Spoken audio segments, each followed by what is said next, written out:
LeBron James reportedly wants a max deal this time around. That would be about $22 million next season. There are just 7 teams that can offer LeBron the max, including these 5 who have the most cap room of anybody league-wide, including, of course, the Heat, largely because the Big Three opted out and leave them that giant hole with which to work on free agency. You know, there aren't many realms in which a would-be boss has to talk a prospective employee into taking $22 million a year.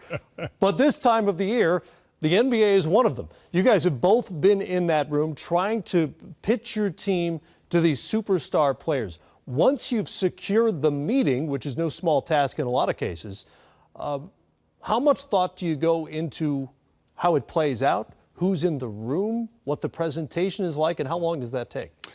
Takes a long time. There's a lot of planning that goes into this. Some of these teams, as it was pointed out, are planning for cap space years in advance. But once you know what your targets are, you're preparing documentation and collateral 3 months in advance, and teams are working on videos, and there's a lot of production that goes into it. You bring along, obviously, your owner.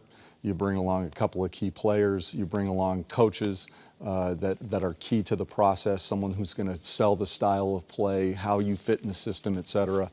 And you formulate an idea. It generally takes somewhere between an hour and a half to 2 hours, and a lot of conversation goes on. Are we talking about visual aids? Are we talking about a dance team, a band? You know what?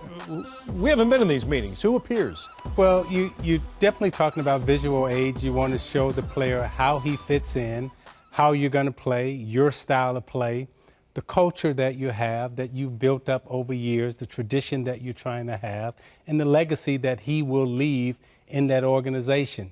You definitely want to talk to him about winning championships. So you want to put the rings on the table and say, hey, I'm a person that's won before.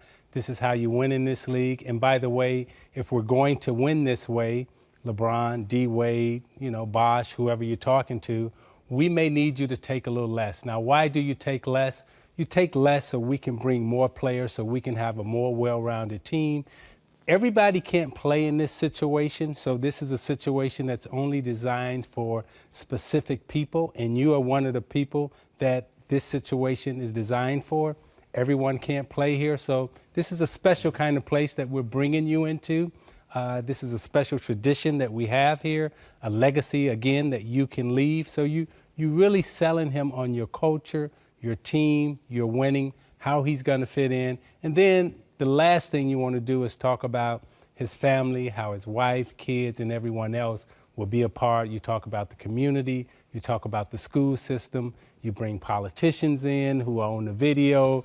You really got everybody. If you can get some of his high school friends in the video, you're really trying to sell it. So when he sees the video, he sees the team, he sees himself actually fitting in and stepping into that culture. How often do you know by the end of the meeting whether you have the guy, and how often do you know not going to happen?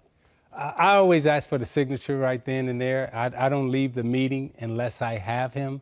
And if he's not willing to sign, then I stay a little longer and say, or agree, you can't sign. How long do I have to wait to get it? Because the next guy that's coming into the door, I'm not going to give him a chance to get in. So if you don't get the signature by the time you walk out of the room, then chances are you got to move on to the next player. So I try to get it while I'm there.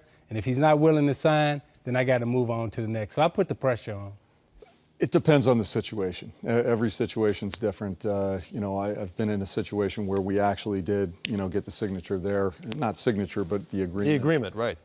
Second, every player's got a different set of circumstances. Sometimes it's their first time in free agency and they want to experience it and they want to meet with as many teams and explore as many options. But as Isiah said, you may have to move on as an organization. They got to know that as you go through this process. But Steve Nash, I've had a successful time with him and an unsuccessful time.